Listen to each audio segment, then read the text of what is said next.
Hello, welcome to episode 47 of Women Seeking Wholeness. This is Cherie Burton, and it's going to be a glorious week as we head closer into Thanksgiving. Always a time to be focused in on gratitude and what we have versus what we have not. It so happens that that is the focus, part of the focus of this episode with Heather Vickery is how gratitude opens and heals and elevates and actually has the power to change your brain.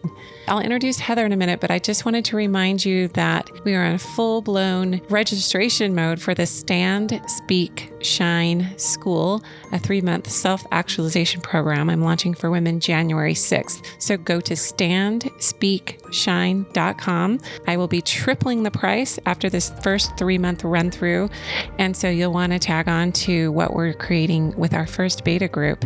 For those of you who have a desire to really embody who you're created to be, to line up your abundance, your health and radiance, your relationships, perhaps make a living off your soul path, this is something you'll definitely want to be part of. Now, I want to introduce to you Heather Vickery. She is an award-winning entrepreneur, business owner, success coach. She has a very proven track record for helping people transform. She has the Brave Files podcast show, a couple of books. In fact, her book, Grow Grateful, a gratitude journal for kids and families, is going to be available on December 3rd. So you'll definitely want to check that out. Her other book is Gratitude Journal, Shift Your Focus. I just love her emphasis on getting harmony through gratitude. So what Heather does is she helps people leverage their fear and turn it into intentional bravery. So you're going to love our talk, and I hope that you make some comments and join the discussion over in the Women Seeking Wholeness Facebook group. Heather, welcome on the show. I think we should start telling our listeners how we connected, and where and what the space was, because not everyone gets the opportunity to experience what we did with that high caliber group. Absolutely. So yeah, we met at Allie Brown's Iconic 3.0. And for people who don't know, and for people who don't know Allie Brown, what would you call her? Is she more? She's like the quintessential business mentor for women. I don't know. What would you? I love her. Podcast. Yeah, for big time successful badass women. Can I say that on your podcast? Badass? Yes, we can say ass. Especially in that context when talking about women. But yeah, I love her podcast too, because she calls it out and she cuts through the muck. And she's gotten really niched into her target audience, which is women who think big and want to create big things and wealth and big ideas and innovations. And so that's where you and I connected. We happen to be sitting at the same table, which, hello, are there ever any accidents when that happens? I think not. No accidents at all. And I think we like connected with each other right away. It was clear. I was like, oh, this is somebody I really want to spend more time talking to. And I felt an alignment with you almost instantly. Yeah, same. And I think once we did start to talk, we realized, oh, that's why we connected, because we have a lot in common. We see life a lot the same way. And how many children do you have?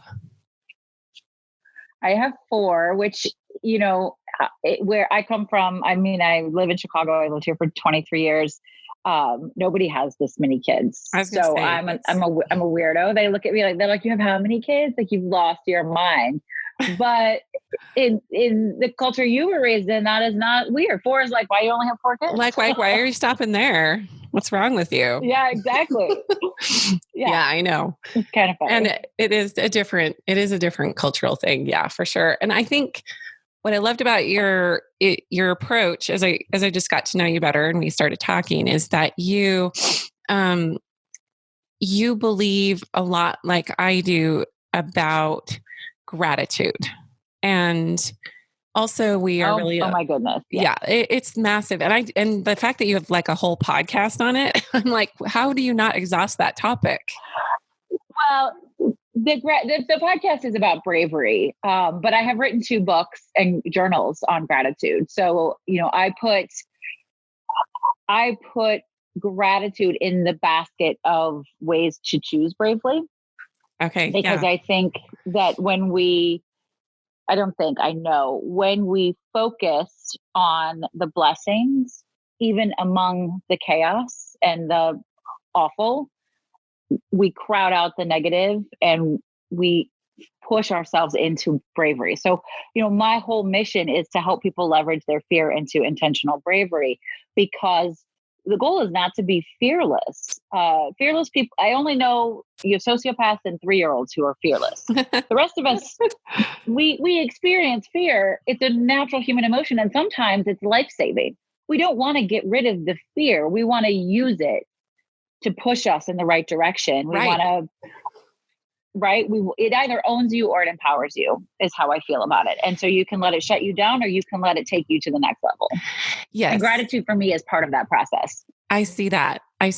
And yeah, I forgot your podcast was actually about bravery. I got your books confused with your podcast, but it makes sense but gratitude is the impetus that drives it all. And all of it. In my research on holistic emotional healing, and even the scientific end of it, like the traditional scientific end of it, it's been shown that gratitude is the highest calibrated emotional state in terms of like a feeling state, or it's the gateway to even bliss and euphoria. So it actually it's a higher calibrated state than even those states, because it's intentional. It's because you have to do it. It doesn't just come in. There isn't a feeling of gratitude that just comes in. You have to be intentional around it. And so the act of that intention is actually what shoots it up the calibration scale, which I thought was really interesting. But before we really dive deep there, because I think it's fascinating what you're saying about fearlessness. Which I can do. Yeah, I know. And there's a lot of science behind it. Yes. It's cool. Yeah, let's do that.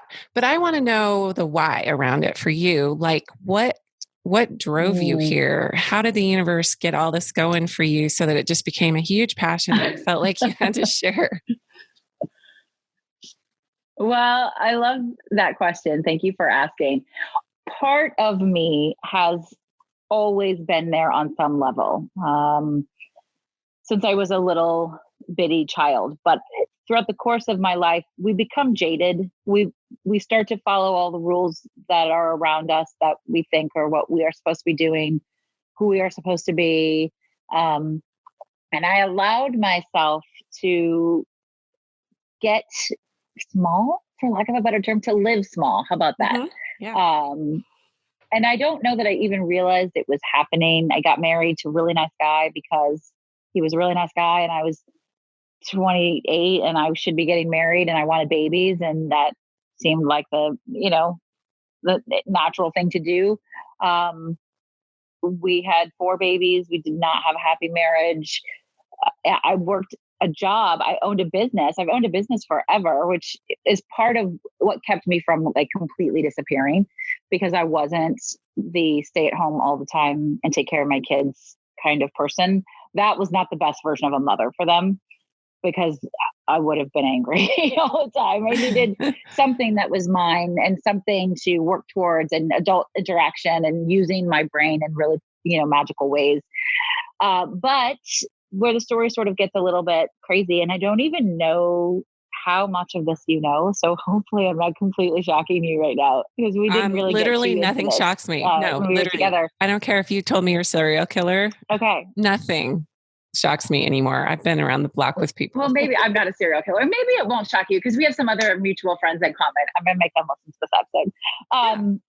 So at one point in my marriage, I finally realized I was married to the wrong gender. Mm-hmm. And that was that had to be process. People say, "Oh, you always knew." No, that had to be such a point of reckoning and surrender in your path. I mean, that had to be like, whoa. Yes. And I didn't always know. And that's its own hour-long podcast episode. I didn't always know. I maybe should have when I looked back, but I just didn't. And it took a long time for me to come to terms with it. And then even when I did, I was like, well, boy, that really sucks, because here I am. I'm married with all these babies and I can't do anything about this. So I just have to live this really small, unfulfilled life because this is the life I have. And I got smaller and smaller. And then one day, truly, I was sitting at the breakfast table with all of my kids, and I have all girls.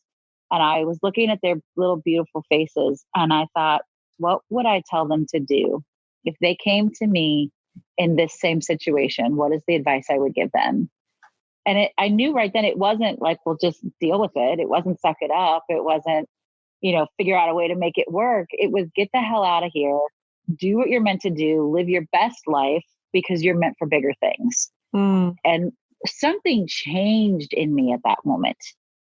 I went from fear-based living, fear-based decision making, whatever was going to be the less scary, that would be the thing I would do, to limitless possibility. They are my why. Because if I want them to have those things and to reach for those things, I have to show them that I can do it, that I'm willing to try. Right. Because they model our behavior. Right. And that was it. I was like, all right, I'm out.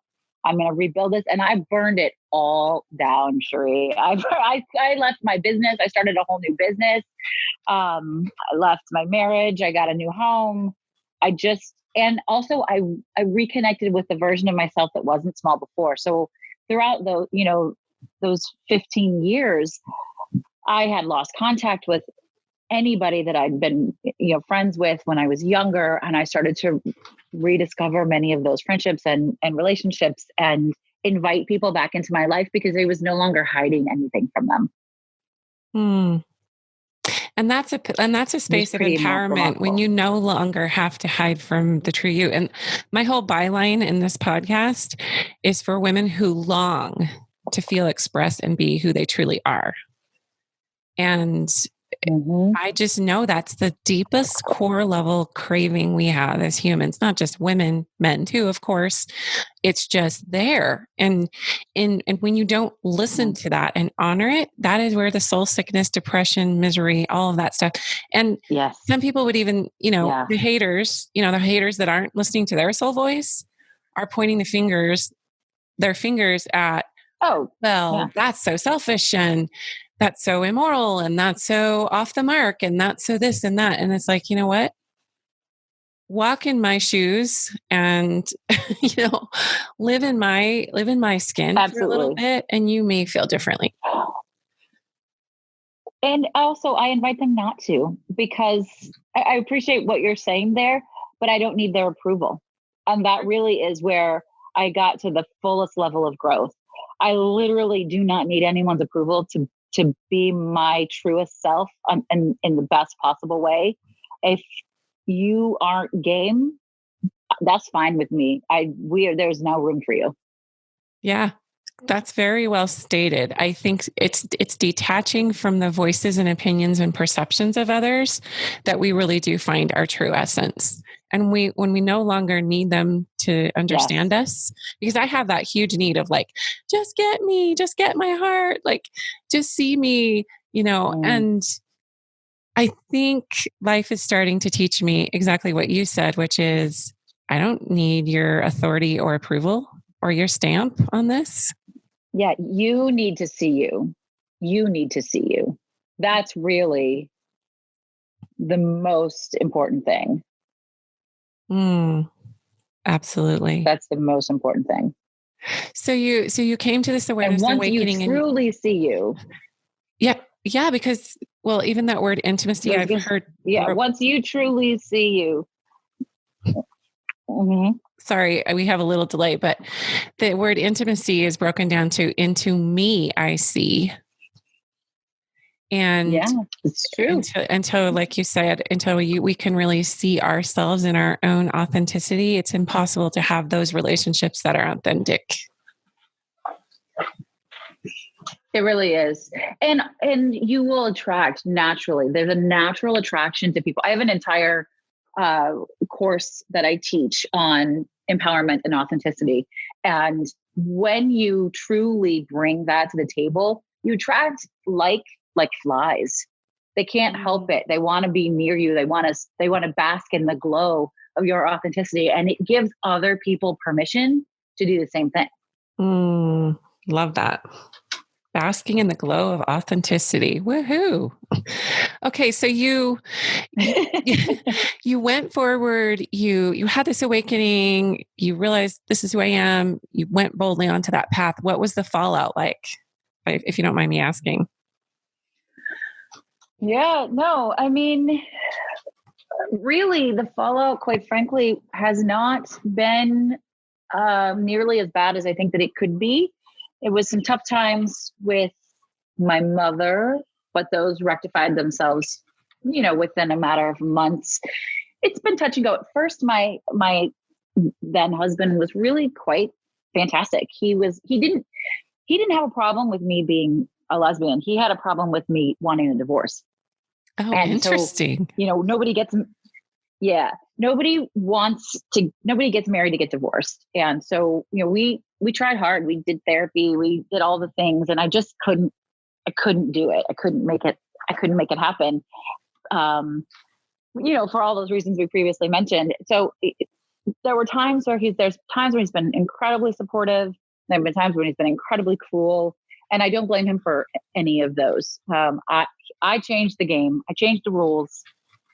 He wasn't prepared for it. Now, to be fair, I wasn't the only unhappy person in the marriage. He wasn't happy either. And he wasn't getting his needs met in any possible way. So I hope for him one day, it's been 5 years.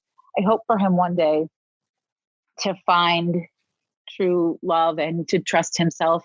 He doesn't feel any of those things. He doesn't feel empowered or authentic or lovable, so I hope he can find them and then maybe he'll understand. Yeah. But he's a great dad and we see each other multiple times a week. We talk multiple times a week because we have 4 kids together. So we're not going anywhere. And some days that relationship is fairly easy and some days it's not. And I just put my head down and keep moving through it. My kiddos, divorce was a little hard for them, but gay was not hard. They did not care. We live in this really wonderful, diverse community. And it just was not ever something that concerned them in any way. They're very proud of who I am. They think I'm a celebrity because they can Google me and my picture pops up, which hate to break it to them that's just good SEO. It's so funny. I'll play my podcast in the car and they hear it. And they're like, it's so crazy to hear you on the radio. I'm like, yeah, but anybody can do that. I don't mean to self-deprecate, but they don't, it's fun. I was listening. I was listening to my own podcast this morning in the car when I was driving my kids to school, and they're like, "Oh my gosh!" This is like a 5 and a 7-year-old. They're like, "Oh my gosh, mommy, is that you? Are you on the radio?" Like they're just like, so I'm like, "No, I'm just trying to critique myself in a positive way, so I'm listening to myself." Yeah. Okay, but like your kids. So how old are your kids now? Absolutely. 15, 13, 9, although I don't know when this is going to air. She'll probably be 10 by the time this airs, and 6. So the baby doesn't know. And in fact, I remember laughing. She was 1 when we moved out. And then a couple of years later, my ex had his family up for a holiday. And I said, well, tell, your aunt so-and-so. I said, hi. And she goes, how do you know her? Well, I've known her for a long time, but she'd never seen us in the same room. And she didn't associate that family with me. And it was just really funny. But they were great. Everyone, there was only one person in my entire life that didn't react well, or at least well in the end. My stepmom has completely erased me from existence. What? My dad hasn't. My parents divorced when I was 9 weeks old. And my dad and my stepmom have been together for 43 years. And my dad and I have a really lovely relationship. He gets along quite well with my partner. He's just been amazing throughout the entire process, which was a little shocking because he's a little bit of a born again Christian. And so he's like, well, my religion tells me it's not right, but all I know to do is love you and accept you the way that you are. You're my child. And I said, that's all I need. That's all I need from you. I don't need you to understand or agree, but I do need you to love me and accept me. And he's been wonderful. His wife, though, like my name can't come up in the house. My kids don't exist. Like I've disappeared. But I talked to her sister. I talked to her mother. I talked to her best friend. They're all fine, but not her. Whatever. Wow. Well, you know what? That's a teacher for her in some way, shape, or form. Something else will resurface where that gets to be. It'll come cloaked in another way until the tolerance and compassion comes in. So leaving her in a space of where she's at. I mean, we'll see.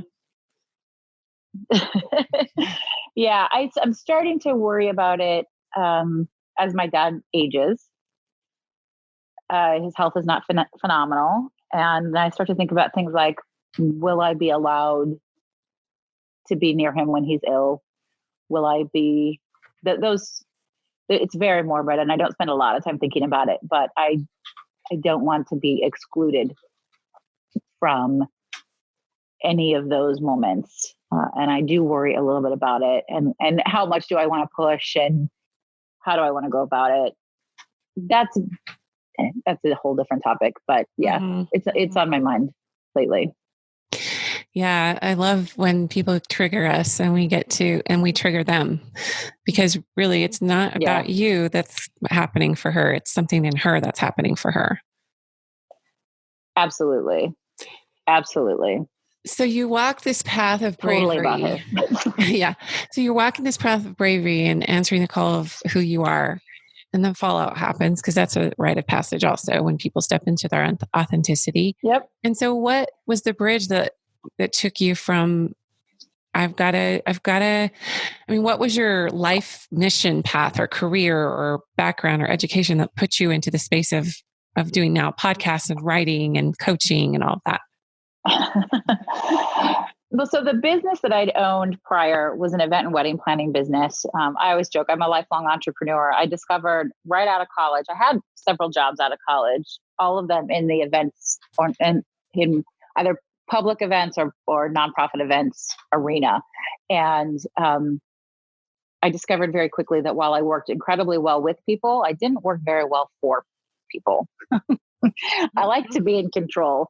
And so I started my own business very early on. And I built a really successful, one of Chicago's, leading luxury event planning firms, which I closed. It was not filling my heart. As I was transforming my life, I thought, what do I want to be when I grow up? 38, what do I want to be when I grow up? And I started working with my own coach, who very quickly said, Heather, you're coaching. This is what you do. You're telling me about the people you're talking to. They were reaching out. They were emailing or stopping me at an event. I want to do this. I want to try this. I want to grow in this way. I think you can help me. I think you can hear me. I think you can understand me. I think you can clarify for me. And so they knew it long before I did. And I said, well, let's just see, where this fits for me. And I started doing some workshops, brought together some thought leaders here locally in Chicago. And it just became instantly clear that this was where I was meant to be. I have a superpower of being able to hear what someone says and reframe it in a way that's actionable for them. So they feel heard, and then they feel like they have a direction, they feel guided. And it's, it never gets less awesome. There's no, when I'm teaching, speaking, leading a workshop, coaching one-on-one, it never ceases to be incredible that I have this gift. And then every single day of my life, I help somebody else live a happier, healthier, more successful life. It's amazing. Yeah. I love it. So now I guess what I'm trying to get to is how did you know it was this thing about gratitude and fear and that connection piece? Like, what was that little, the fear piece was obvious. Yeah. The fear piece came into play at that breakfast table that I told you earlier. Yeah. That I knew, and I wanted to use that the way that felt in that language. So fear, overcoming fear, owning fear instead of letting it own you, which I quickly turned into bravery because I really do think there's something to the law of attraction. I really think our words matter a lot. Word choices matter. So I would rather say brave than fear, right? I'd rather say I'm choosing bravely than I'm overcoming fear. To me, it feels better, feels stronger. And more practical, honestly, because you're never not going to feel fear. Yeah. It's exactly. It's our environment we're swimming in. And it's what you do with Absolutely. it. Without a doubt. Yes. So that was easy. Gratitude was something that I learned to help me grow through my own, metamorphosis for my own difficulties. I just started tapping into it. And then I started doing some more research on it and connecting with it. I got to know positive psychology. I took several positive psychology courses and certifications, and it just started to make sense. So I started practicing it for myself and it worked. And then I would use it in coaching and would literally watch people's body language shift. Like I would say when they would be tense, I would say, well, let's just do gratitude. Let's list 10 things you're grateful for. Inevitably they'd go 10 things as if I had asked them to like pick which one of their children they wanted to throw in the water. You can do 10 things you're grateful for. You can do this. And we would do it. And then I would say, but why are you grateful for that? And we would dig in and then their shoulders would drop and their breathing would slow. And it has this incredible physical reaction. People don't think about that. It's been scientifically proven to increase your health, to decrease your risk of heart failure. Truly, just amazing. It's this full body experience, mind body experience. And so I'd wanted to be an author since I was a little bitty kid, and I want to help more people tap into this concept of gratitude, how it can be life changing. And for so many reasons, part of it is habit. You have the power to build your own habits. Right? You are in control of your life. You get to decide what your thoughts are and what your words are. Doesn't mean the negative thoughts and words won't come in, but you can usher them out. You can thank them for their presence and say, it's time for you to move. I'm going to put something else in your place. You can have powerful conversations with other people by expressing gratitude in a number of different ways.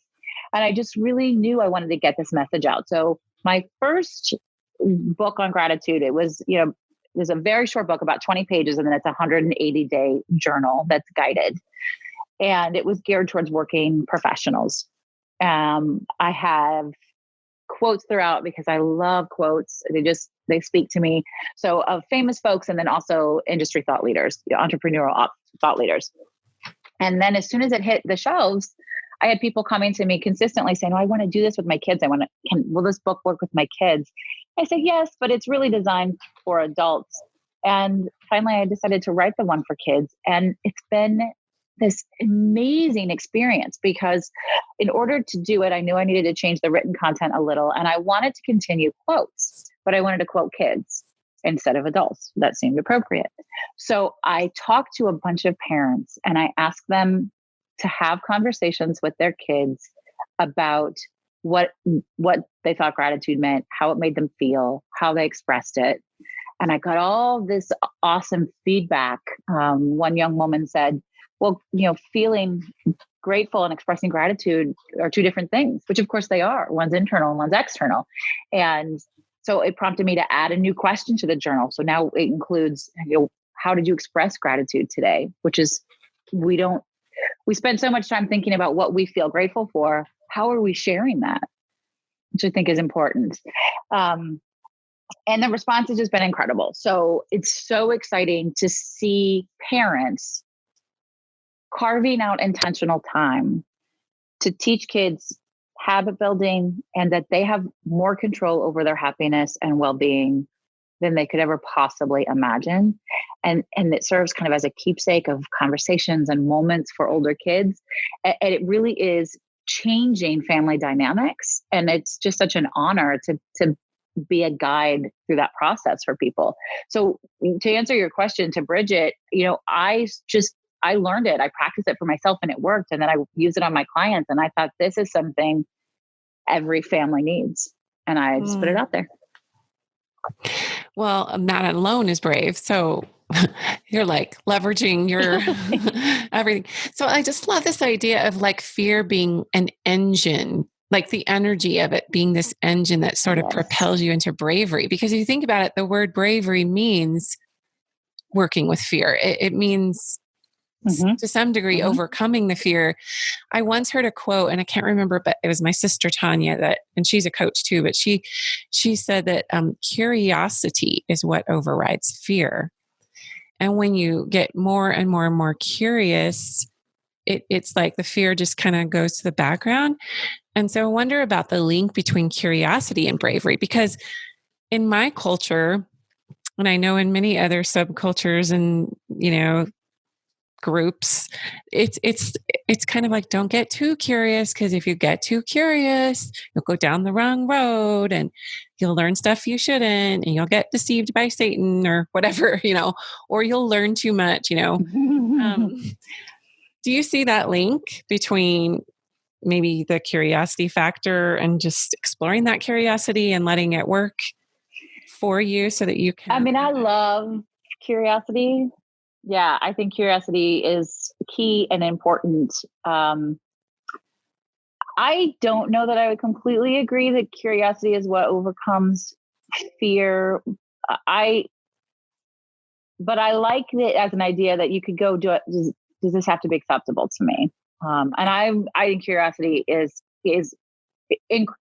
unbelievably important for growth in every possible way. What else can I do? When we talked about being at Iconic, like there were so many moments where like, well, how far can you push it? Can you imagine it like this? In the nonprofit world, I hear all the time, what change do you believe is possible? And that level of curiosity, I think that zeroes in on, at least leads to bravery. So if you can say, I don't like the way this feels. I don't want this thing in my life anymore. What change do I believe is possible? Then you can imagine something. Yeah, maybe you can't go somewhere if you don't know where it is. Yeah, letting yourself imagine and going into the inquiry process of like, what if? Yes. Yeah. Maybe that's just a sparker. Yes. Yeah. So then once you've imagined it, once you've imagined what else could be, then you have to put your shoulders back, take a deep breath, and step in. And that's brave. Yeah. So walk us through this process of sort of, you maybe have this idea or this beckoning that you're feeling from the universe for some path or something that's calling you. And then you feel the fear coming up. How do you, what's first of all, line of attack there? Yeah. Well, first of all, to me, unless you're literally being chased by a bear at that exact moment, when the fear bubbles up, that should be an indicator that you're on to something. We need that fear. That fear is telling us we are about to shake it up. And that's a good sign. So I hope that it turns into butterflies and excitement instead of, anxiety and being terrified. But to me, when you can intentionally and clearly state what you want, you can do almost anything to get there. So you have an idea. You throw me an idea, I can play with something very specifically, but you have an idea, the idea excites you and it terrifies you. If you can make a plan, if you can say, well, it's going to take these 5 steps to make this idea come true, and you break it down and you do small things. So you can take bravery in bite-sized chunks. It doesn't have to be big. So even if it's, I have a client who just put on this really fantastic conference. It was called a creativity conference.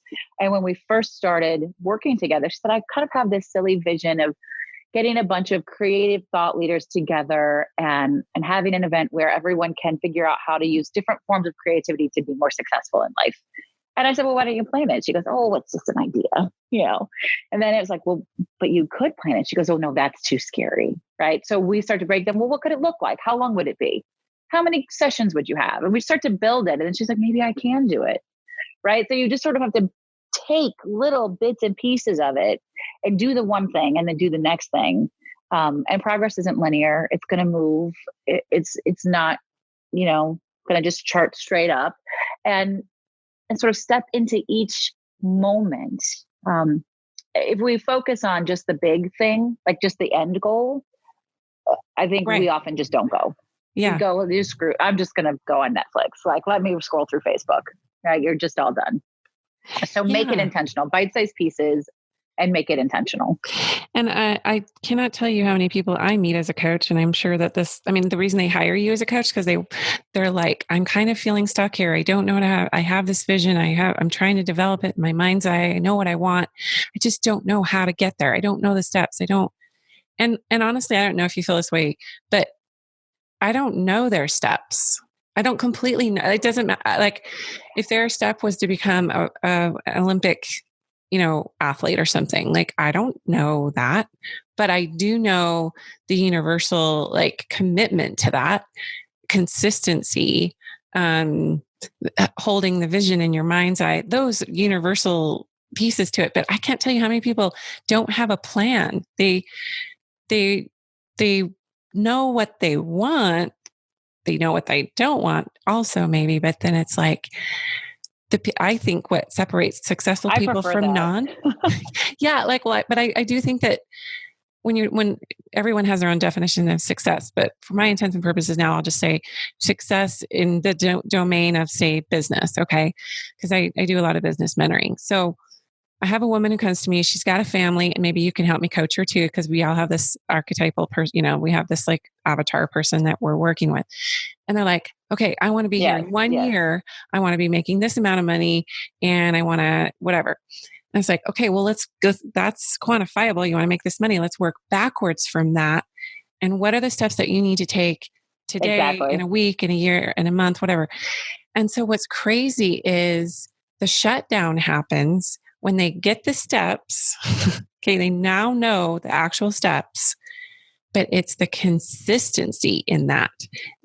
At some point, I would say the majority of people disengage from the steps because they're not seeing the immediate results, or they're maybe not seeing the results after 6 months. And they think that there has to be a readjustment process. But the basic tenets of this particular business are no, you don't have to reinvent the wheel. It's not the system that's broken. It's the person coming into that system that has to deal with the management of their fear and their interpersonal underpinnings and how they relate to people and how they feel about life themselves and whatever.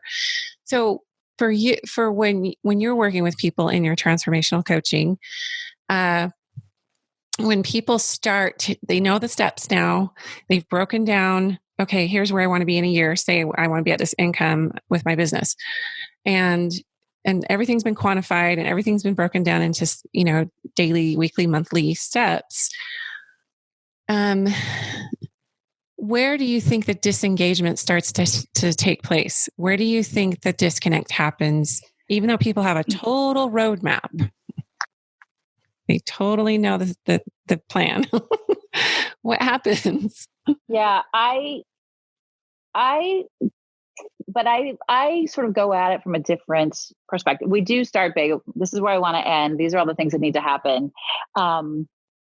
I really like to make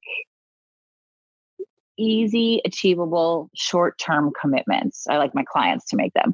So I'll say, what can you do in 1 week? Or are you willing to commit to doing this thing if they want to write a book? And mostly you need to just write. I mean, I love Stephen Pressfield's quote in the book, The War of Art, where he says, any professional writer will tell you that it's not the writing that's hard. It's the showing up to write that's hard. Totally get that. Showing up totally. is 80%. Yeah. With anything. The battle. With anything. With anything. So yeah, I'm using writing a book as an example, but showing up is where it's at, right?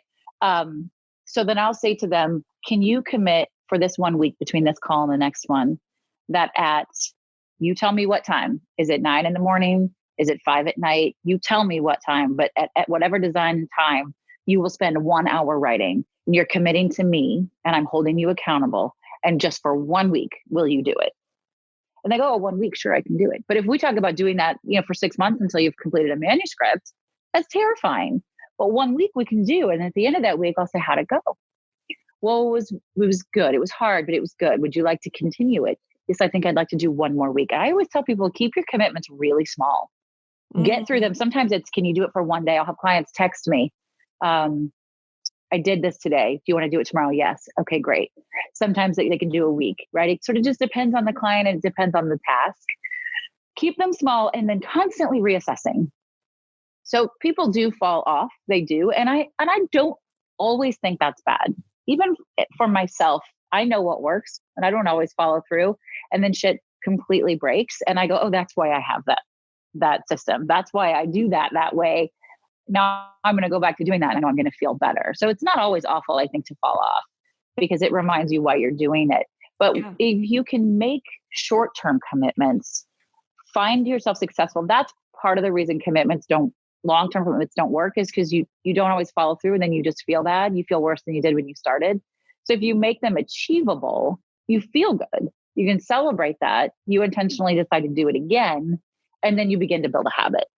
Mm-hmm. Yeah, I really, really like that. I think that is where the disconnect happens. There's a huge vision. They're developing it. They can see the end goal, but keeping it smaller into the everyday, what's my vision for today? And how do I make a commitment today? And yeah, so I can see that for sure. That's a big thing. A commitment that I have a number of my clients do. And we don't always start here because this is, different people have different resistance, but this is something folks don't love to do, which is scheduling. I really believe a well thought out, detailed daily schedule is a game changer. But most folks are like, no, I don't want to be more scheduled. My life is rigid enough as it is, or it's, that won't give me any freedom, but it actually really gives you a ton of freedom. And once they finally try it, they're amazed.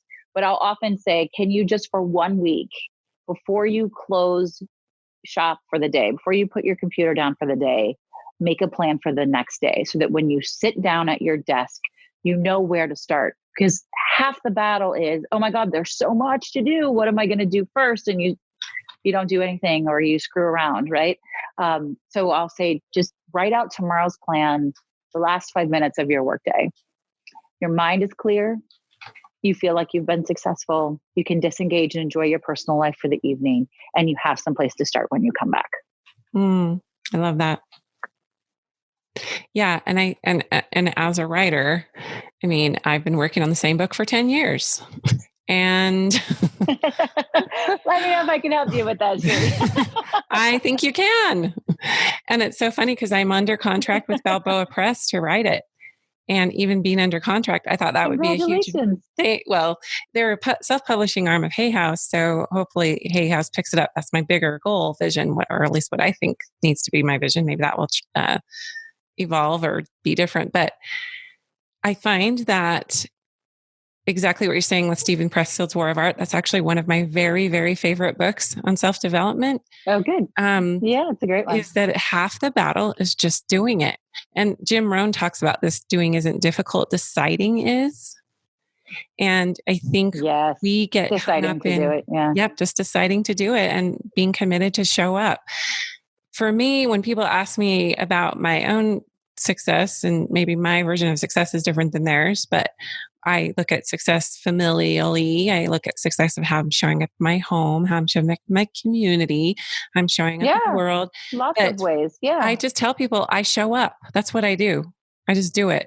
Like with this podcast, I was terrified to start this last February, but I'm like, feel the fear and do it anyway. Do you think that's good advice, by the way? That's feel the fear and do it anyway. Oh, yes.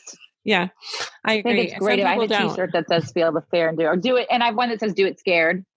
Oh yeah, scared. That's good. Do it anyway. Yeah. And I heard another, I love do it scared.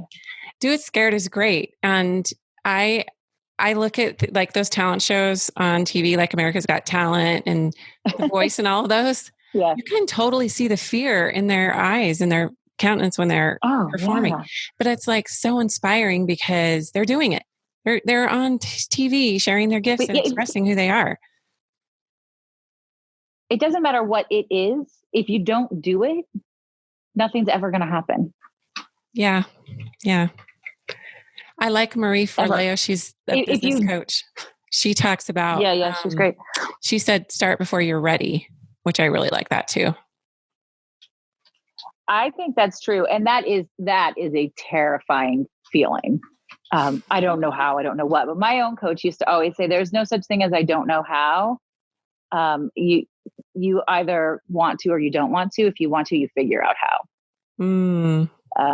Which I hear in my head all the time. I'm like, but I don't know how to do that. I'm like, yeah, you know how to figure out how. So get off your ass and figure it out, right? But it doesn't matter what it is. You don't eat dinner unless you either decide to go to the store and buy the stuff and cook it, or go to a restaurant.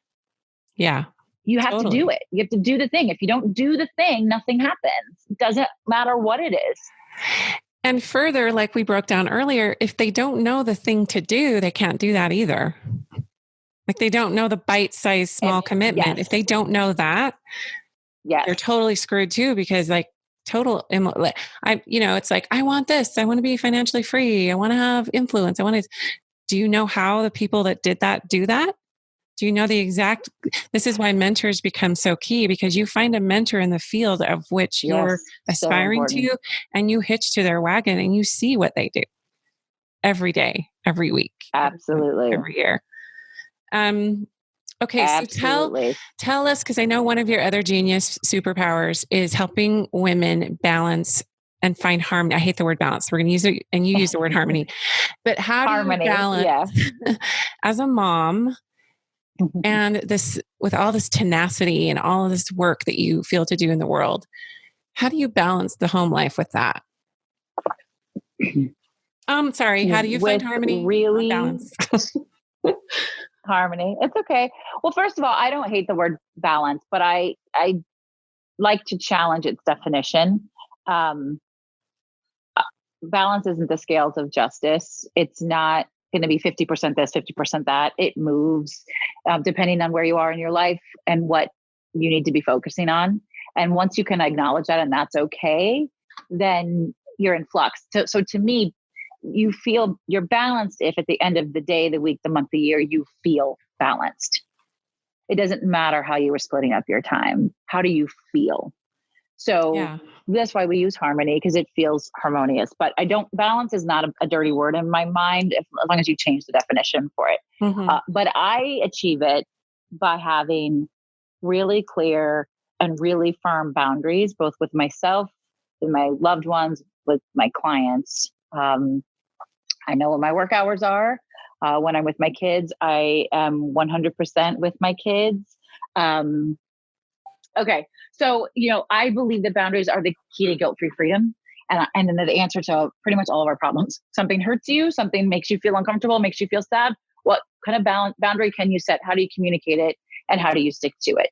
So presence, if I go to the park with my kids, I don't take my phone, because if I take my phone, I'm going to look at my phone, and then I'm not staying present with my kids. When I am in a meeting or on a call, I don't get distracted and check my email or do other things, because when I do that, I'm not all the way there. Right. So I go through my whole life. If you call and get my voicemail, it says, if you've reached me after 5 p.m. or on a weekend, I'll get back to you the next business day. Set a boundary. I've communicated with you. You know what to expect of me, and we're better off. Right. So it's communication. And that to me is how anybody does it all. And then the only other way that it works for me is I had to learn to be comfortable asking for and accepting support. So for work, that's delegating. I have an executive assistant that I adore. At this point, I literally couldn't survive without her. She's amazing. I have an editor for my podcast. I tried editing my own stuff. It didn't work for me. But personally, sometimes I have to ask, a parent friend at school to bring my kids home because I'm speaking or I'm traveling or whatever. I've learned that was the biggest gift of going through the divorce process, is it just got to a point where I could not do it by myself. And I wanted to, And I felt like there was something wrong with me that I couldn't, but I just simply couldn't. And what I learned was people love me. They want to help me. They'll say no if they can't. And that doesn't make me weak. It makes me stronger. Yeah. Beautiful. And I'm in the same boat. Jeff and I've been separated almost 6 months. And I was like super independent and strong at first. And then I just was like, oh man, this is not a one woman show here. Yeah. I have got to find my supports and I've got to figure out how to lean on them. And that's been the biggest vulnerable piece of this whole ordeal. So let's go into gratitude. As we kind of start to wrap up this beautiful talk on bravery and being intentional around what you want to create and stepping into that, because really it naturally harmonizes, I think, with gratitude. Don't you think that's a big, absolutely the great harmonizer, the great equalizer? Absolutely. 100%. 100%. So how do you bring that power into your life? We talk a little bit about, I have my own ideas around it, but I know this is your genius point too. So how do you bring people into, because when we're in like that highly charged emotional state, we're more in a negative space. We don't want to look for the good. There's an apathy that happens, right? We're like, just the apathy around it. First I will say that you do have to want it. You don't, however, have to believe it. You have to want to. I find that for almost everybody, you reach a point where what is happening is no longer acceptable. You are not willing to live with whatever it is anymore. It could be a bunch of dirty laundry. It could be a terrible marriage. It could be anything, right? At some point you go, I can't live with this anymore. I'm going to do something to change it. So you have to want something different, but you don't have to believe that gratitude will create something different. I don't care as long as you do it anyway, because it does, whether or not you believe in it, and you will eventually believe in it because it works no matter what. There's in my positive psychology class, they even talk about that.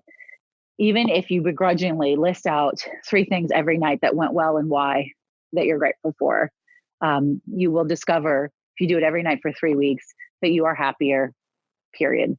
Your MRI scans would show it. And that would literally take like 5 minutes a day. Absolutely.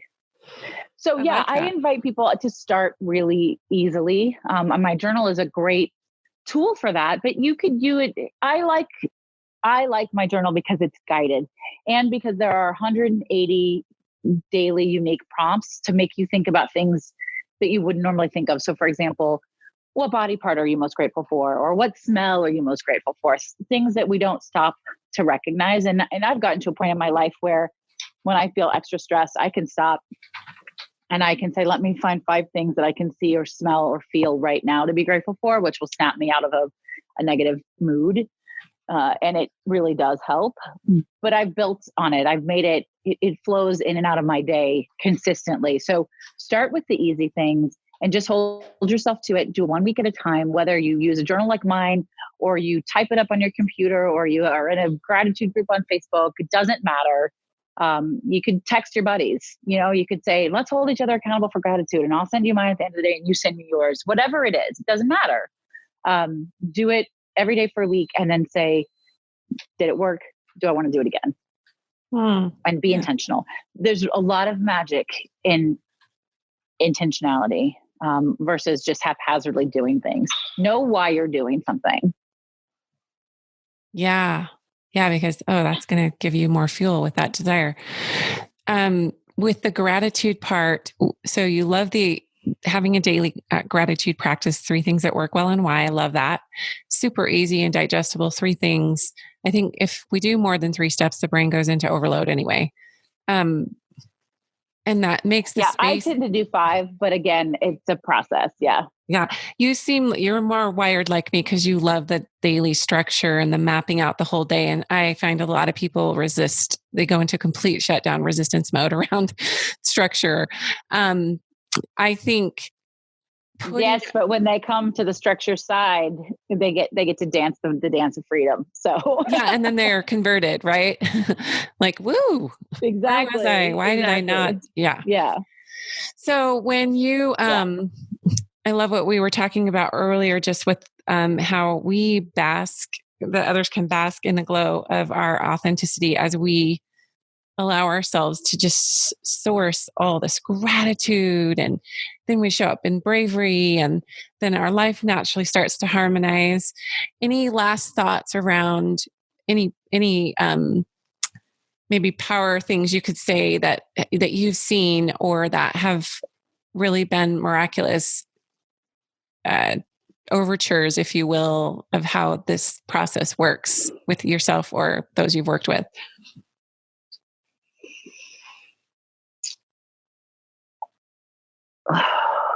That's a good question. It's where to start, right? Because you're convicted around it because you've seen the evidence. You've seen the evidence. I have absolutely seen the evidence. What I know is true from my own life and from all of the people that I've worked with on it is that when you look for the blessings, there are more blessings to find. What you resist persists. So it really is a choice for you to make on how you want to feel and how you want to grow. And again, you don't have to believe that it'll work. You just have to be willing to want it to change.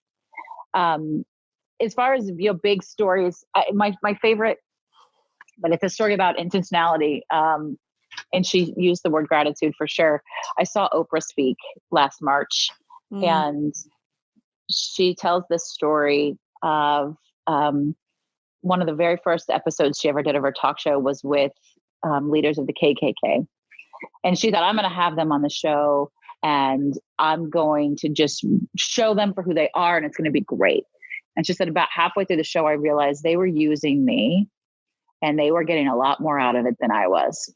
And I decided right then and there that I was never going to have anyone on the show again if I hadn't talked to them, if I didn't know what their intention was, and I didn't tell them what my intention was. So I went to my producers and I said, never again. I want to talk to every single guest. I want to know what they want to do on the show, why they want to be here, and I want to tell them why I want them there. And I decided at that moment that every decision I made for the rest of my life would be intentional. And it is. She said, from what I eat to what I wear, to where I live, to what I drive, to who I speak to, I know why I do everything. And you may think I have the privilege of being intentional because I'm Oprah, but I'm here to tell you that I am Oprah because I chose to be intentional. I love it. That's so huge. Gratitude is that intentional choice. Yes. Yeah. Wow. It's huge. So we can leverage. Followed up by saying, she followed it up by saying, however good you think my life is, it's 10 times better. Well, of course, it's Oprah. I mean, come on. But yeah, but she's like, whatever you think. Yeah. Yeah. Because I get that is the literal key to her success is she's so humble in her. She just never stops learning. She's humble with what she receives, and she gives the praise and gratitude where it's due. And that's massive in what we attract to us and how we live and move and breathe. But wow, this has been so awesome, Heather. Thank you. And can you give your offering now to the listeners of what we talked about earlier with your generous? Yeah. If this connects with any of you, I hope that it does. I would be more than happy. The first 3 people that reach out and mention this particular show, I would love to give you a gifted coaching session. And it's no strings attached. It's just something I like to do to support people. If you think that it can open some doors for you, help you get some clarity, take some action, help share some of my strategy tips with you, just send me an email, heather@vickeryandco.com, and mention the show, and we will get that set up. Sweet. So yeah, the first 3 people hop on it, man. That's sweet. I'm going to take you up on your offer that you gave me to Heather, that you would give me a free session too. Absolutely. So looking forward to it. Yeah, no, I would love to. I'm looking forward to the opportunity. Yeah, for sure. Great. Well, thank you for your wisdom, imparting all this juicy knowledge. And I'm sure it's actually inspired me to walk with more bravery through and using fear as the driver. It's like, oh, you think that this is going to shut me down? Well, no. It's going to give me the fuel I need. It's going to push me forward. It's going to propel me forward. Yeah. That's right. I love that. Good for you. Well, I can't wait to hear about it. I can't wait to hear how it goes. Yeah, for sure. And for those listeners, things are coming. And for those listeners who want to find you, it's vickeryandco.com, correct? That's your website. .com. And it's Instagram and Twitter and Facebook at Vickery and Co. So I'm super easy to find. Sweet. Thanks, Heather. This has been awesome. Yeah, thank you so much for having me. It was a lot of fun. Really awesome stuff there on opening through gratitude and being proactive and intentional about what you actually want to create, creating commitments to yourself and keeping them and actually showing up. And as you do so, you develop more and more muscles for creation. I hope you all go to standspeakshine.com and check out the school launching January 6th. I personally have tons of gratitude around that for how that's being created. Wow, it's morphing, and the women that are showing up to register. So hopefully you'll be part of our first wave of students because it's going to triple in price in the spring. So January 6th is when we start, hoping to get everyone signed up here in the next few weeks so we can go guns blazing forward in intentional creation. Hope that you make it a great week, and we'll talk to you next time on Women Seeking Wholeness.